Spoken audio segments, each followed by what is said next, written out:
To do this, all you'll need is a USB stick and a USB to USB-C adapter, which can be found in your kit bag. Using the adapter, plug the USB into the tablet. Then, just open the X-Range app.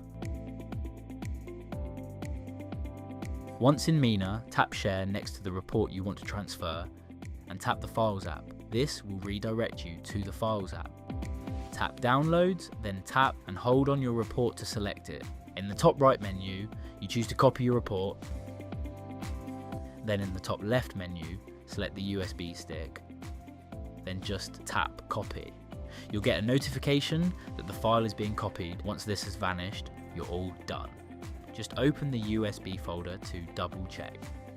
For more tutorials on Mina, make sure you subscribe and check out the Mina Mastery playlist. And for all things Scanprobe, head to our website or check the link in the description.